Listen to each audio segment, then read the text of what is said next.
A mother's love is supposed to be unconditional. A family is meant to be a sanctuary, a place of trust, of warmth, of unwavering bonds. But what happens when that trust is built on a lie? When the very foundation of your identity is nothing more than a carefully woven illusion? Imagine going your whole life believing you knew who you were, only to discover, in one shattering moment, that everything was false. The people who raised you, the people you trusted the most, had been hiding something that, once uncovered, could never be ignored. And in the end, that truth would lead to blood on the kitchen floor. This is not just a story about a crime. It's about a family unraveling, about the weight of deception, about the kind of secret that destroys everything in its path. And at the center of it all is a daughter who found herself standing at the edge of something irreversible. A moment of rage. A moment of betrayal. A moment that could never be undone. Stay with us as we take you inside one of the most chilling cases of family betrayal and the horrifying consequences of uncovering the past. If you're new here, make sure to subscribe and turn on notifications, because the truth isn't always what it seems, and sometimes, it's deadly. Trust is the glue that holds families together. It's what makes a house feel like home, what turns strangers bound by blood into something more. But when trust is broken, when the truth is buried too deep for too long, it doesn't just fade away, it festers. It waits. And when it finally comes to light, it doesn't just crack the foundation, it shatters it completely. That's exactly what happened in a quiet neighborhood in Dallas, Texas, where a family built on faith and devotion became the center of a crime so shocking, it left an entire community in disbelief. A young woman, raised in the church, the only daughter of a respected pastor, now standing accused of the unthinkable. 22-year-old, bright, promising, deeply rooted in the faith she was born into. But what no one saw coming, what no one could have predicted, was that a single discovery would bring everything crashing down. And in the end, the person who had nurtured her, guided her, loved her, would end up lifeless on the floor of their own home. A mother, dead. A daughter, covered in blood. And at the heart of it all, a secret so devastating, so unbearable, that it turned a family bond into something fatal. What could drive someone to cross that line? Was it anger? Was it years of hidden resentment? Or was it something deeper, something that had been quietly unraveling long before that final moment? This case isn't just about a murder. It's about betrayal, about identity, about the kind of truth that forces you to question everything you thought you knew. And when the layers are pulled back, when the reality of what really happened comes to light, it leaves one lingering question: how well do we really know the people we call family? Sarah Whitmore grew up in the shadow of the church. Every Sunday morning, she sat in the front pew, eyes fixed on the pulpit, hands folded neatly in her lap. She was the daughter of Pastor Daniel Whitmore, a man revered by the congregation, a guiding voice in their community. Her mother, Elaine Whitmore, was the embodiment of grace, always there with a warm smile, a comforting word, a hand on the shoulder of anyone who needed it. From the outside, they were the perfect family, God-fearing, close-knit, a household built on love and devotion. But behind closed doors, things weren't so simple. Sarah was always different. Obedient, yes. Respectful. But there was something in her that never fully settled. In her late teens, the question started creeping in, the feeling that something about her life didn't quite fit. She struggled, quietly at first, with doubt, with the weight of expectation pressing down on her. She wanted to believe, to be the daughter her parents had raised her to be, but something inside her felt off. She couldn't explain it. And when she tried, her mother would hush her, tell her to pray, tell her that some things weren't meant to be questioned. So she buried it, deep. Until the day she couldn't anymore. Elaine Whitmore was a woman of discipline, of control. She loved her daughter fiercely but guarded her just as tightly. She was the kind of mother who knew everything, where Sarah was, who she was with, what she was thinking before she even said a word. To most people, she was warm, generous, full of wisdom and kindness. But to Sarah, she could be suffocating. Strict. Unyielding. The kind of love that didn't leave room for mistakes. But still, she was her mother. The one person Sarah should have been able to trust more than anyone. Pastor Daniel Whitmore was the man everyone turned to. The kind of preacher who could make you believe anything with just the right words, the right tone. He spoke of faith, of redemption, of the power of truth. He built a reputation on honesty, on righteousness, on being a man who had nothing to hide. But that was a lie. Because there was something buried in his past, something he had spent over 2 decades making sure no one, not even his own daughter, would ever find out. Detective Michael Reyes had seen his fair share of homicides, but there was something about this case that unsettled him. Maybe it was the look in Sarah's eyes when they brought her in, the way her hands trembled even as she whispered, over and over, "She lied to me." Maybe it was the crime scene itself, no sign of a struggle, no forced entry, just a quiet house and a body in the kitchen. Or maybe it was the feeling that this wasn't just about a murder. This was about something deeper. Something that had been unraveling long before that final, fatal moment. Julia Simmons had been Sarah's best friend since high school. She knew things no one else did, the doubts Sarah had about her faith, the frustration she felt living under her mother's rules. And when Sarah came to her that night, shaking, crying, saying she had learned something that changed everything, Julia had listened. She had tried to calm her down, to tell her to think before she acted. But by the time she realized just how serious Sarah was, it was already too late. And then there was David Carter. A name Sarah had never heard before. A man she had never met. A man whose existence had been wiped from her life before she had even taken her first breath. But once she knew the truth, once she saw his face, once she understood what it meant, there was no going back. November 12, 2023. It was just another Sunday night at the Whitmore house. The kind of evening that passed like all the others, quiet, routine, unremarkable. Elaine Whitmore had finished cleaning up after dinner. The lights in the house were dim, the air still. Pastor Daniel was out late at a church meeting. Sarah was home, upstairs in her room. Nothing seemed out of the ordinary. But somewhere in the stillness of that house, something was building. And then, just past 9:30 p.m., it happened. At 9:42 p.m., a 911 dispatcher answered a call that would shake the community to its core. A voice, shaky, breathless, gasping between sobs, Sarah Whitmore. "My mom. I think she's dead. There's so much blood." The operator tried to calm her, asked her to stay on the line, to check for a pulse. But Sarah kept repeating the same words. Over and over. "She's not moving. She's not moving." Within minutes, the first officers arrived. The front door was unlocked. There was no sign of forced entry, no signs of a struggle. Just a home that looked untouched. Except for the kitchen. There, on the cold tile floor, lay Elaine Whitmore. Face up. Eyes open. Her white blouse soaked in deep red. A pool of blood spreading beneath her. Multiple stab wounds. Her chest, her stomach, her hands. Defensive wounds. She had fought back. But not enough. The murder weapon. A kitchen knife, wiped clean, left on the counter as if someone had carefully placed it there. And then, there was Sarah. Standing just a few feet away. Blood on her hands. Blood splattered across her clothes. Her face was pale, frozen. She didn't try to run. She didn't speak. Just stood there, staring. An officer called her name. No reaction. Another moved toward her slowly. She flinched, but didn't resist. When they asked what happened, her lips barely moved.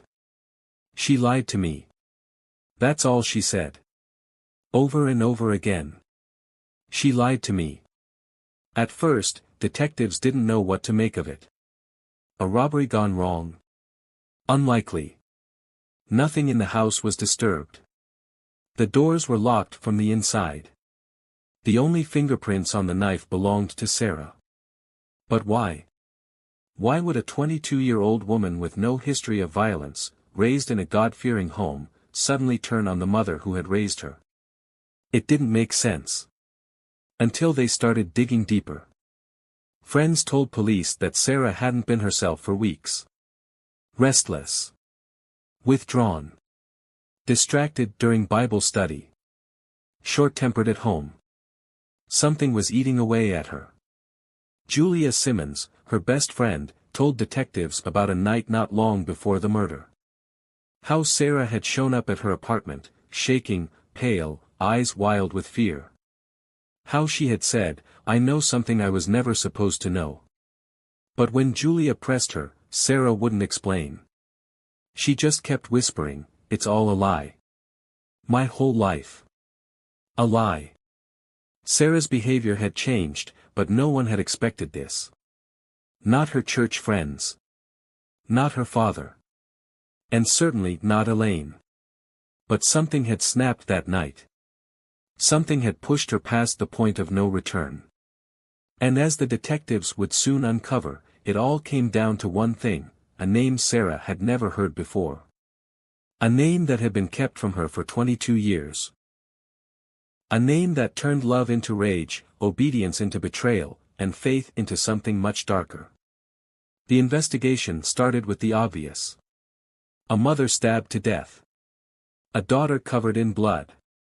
A crime scene with no signs of forced entry. But as detectives sat across from Sarah Whitmore in the interrogation room, something wasn't adding up. She wasn't hysterical. She wasn't asking for a lawyer. She wasn't even trying to deny what had happened. Instead, she just sat there, eyes distant, repeating the same words over and over again, "She lied to me." But what lie was she talking about? What could have pushed her to commit something so brutal?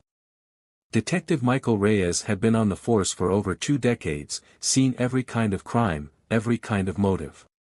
But there was something different about this case. This wasn't about money.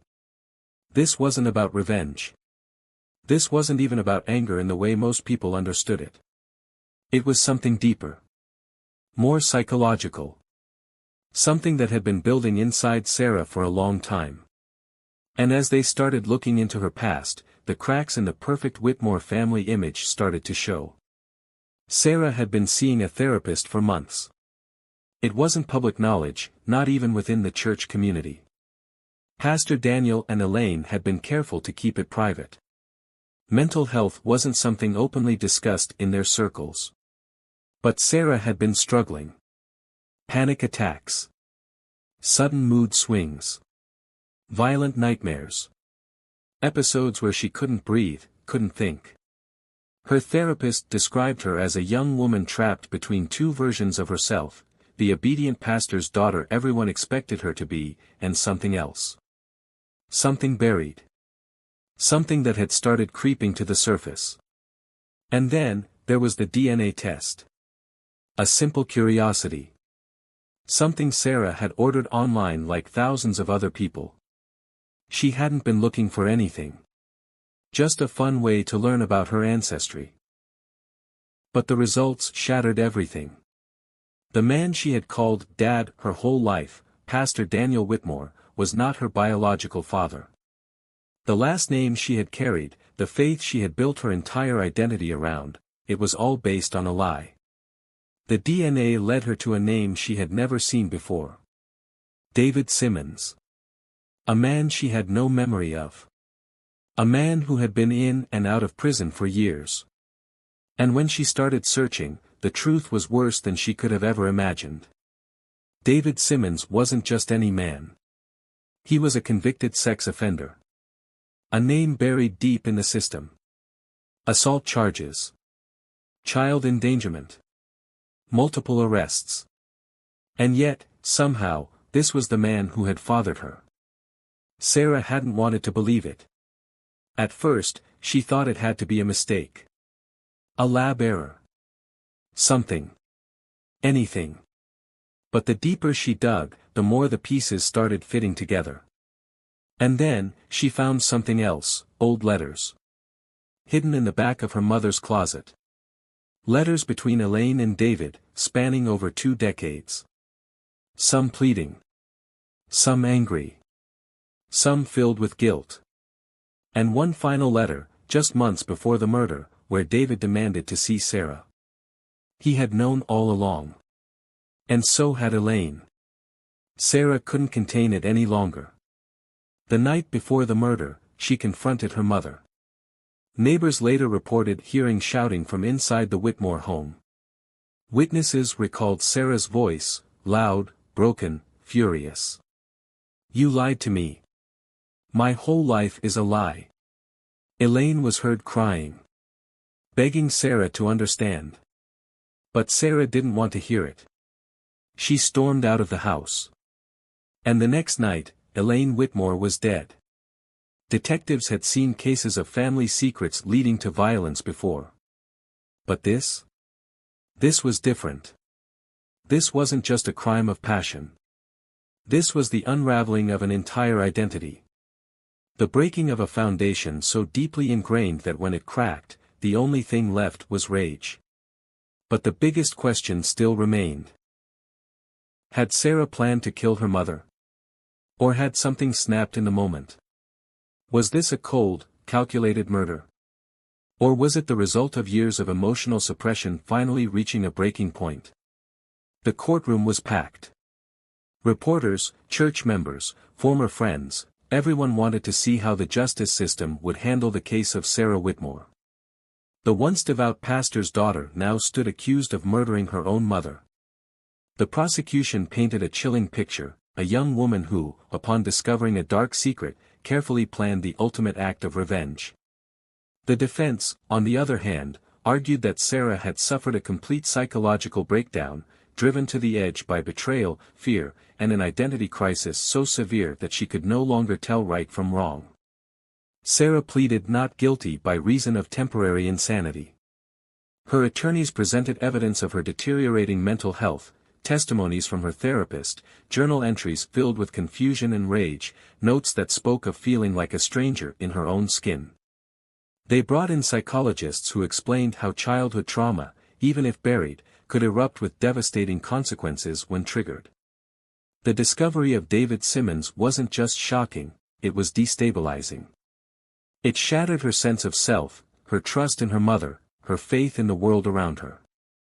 And when she confronted Elaine, the emotional overload sent her spiraling into a mental state where rational thought no longer existed. But the prosecution pushed back hard. They called it premeditated murder. They pointed to the wiped-clean knife, the lack of defensive wounds on Sarah, the fact that she had time between the argument and the killing. They argued that she had been boiling with anger long before she picked up that DNA test. That Sarah had made a choice. That she knew exactly what she was doing when she plunged the knife into her mother's body. And they reminded the jury of one simple fact. No matter how hurt she was, Elaine Whitmore didn't deserve to die. As the trial stretched on, the courtroom remained divided. Some saw Sarah as a victim of her mother's lies, a young woman whose mind had broken under the weight of deception. Others saw a cold-blooded killer who had taken justice into her own hands. The jury deliberated for days. And when they finally returned, their verdict reflected the complexity of the case. Sarah Whitmore was found guilty, not of first-degree murder, but of manslaughter. The judge, before issuing the sentence, called it a tragic case of a young woman destroyed by a secret too heavy to bear. Sarah was sentenced to 25 years in prison, with the possibility of parole in 15. As the courtroom emptied that day, the Whitmore family name was forever changed. Pastor Daniel Whitmore resigned from his church, unable to face the whispers and stares. The congregation that once adored him now questioned everything. David Simmons, the man whose existence had started it all, never spoke publicly about the case. And Sarah? She was led away in handcuffs, her face unreadable. A daughter who had killed her mother. A girl who had learned the truth and lost herself in the process. And in the end, the question still remained, was it justice? Or just another tragedy in a story filled with them? Family secrets have power. They shape lives, shift identities, and sometimes, they destroy everything in their path. The case of Sarah Whitmore is a brutal reminder of just how deep that damage can go. A lie buried for over 2 decades unraveled in a matter of moments, leaving behind nothing but devastation. A mother lost her life. A daughter lost her freedom. And a once respected family was shattered beyond repair. But at the heart of it all was a question far more unsettling: was this tragedy inevitable? Psychologists have long studied the effects of repressed trauma, and Sarah's case raises troubling questions. If her mother had told her the truth earlier, would this have all been avoided? Or was the damage already done long before Sarah even knew? The mind is fragile, and betrayal from those we love the most can break it in ways that are hard to understand. A young woman, raised in faith and trust, discovered that everything she believed was a lie. She lost her sense of self, her place in the world. And in that moment of unbearable pain, something inside her snapped. But this case also forces us to look beyond Sarah Whitmore. It makes us ask uncomfortable questions about the people around us. How well do we really know our own families? How many secrets sit just beneath the surface, waiting for the right moment to explode? The truth is, betrayal doesn't always end in bloodshed. Sometimes, it simmers for years. Sometimes, it turns into quiet resentment, into broken relationships, into emotional scars that never heal. And sometimes, as it did in this case, it ends in tragedy. So now, the question turns to you. If you uncovered a devastating truth about your family, one that changed everything, how would you react? Would you seek answers? Would you confront the past? Or would you do what so many before have done, and bury it, hoping it never rises to the surface? Let us know your thoughts in the comments. And if you found this case as unsettling as we did, don't forget to subscribe for more true crime stories that remind us, sometimes, the real horror isn't what's lurking in the dark. It's the secrets hiding in plain sight. Thank you for watching. The story of Sarah Whitmore is one that lingers, a case that leaves more questions than answers. It reminds us how fragile trust can be, how one secret can unravel everything we thought we knew. And yet, stories like these are more common than we realize. Hidden truths, buried pasts, and lives shattered in an instant.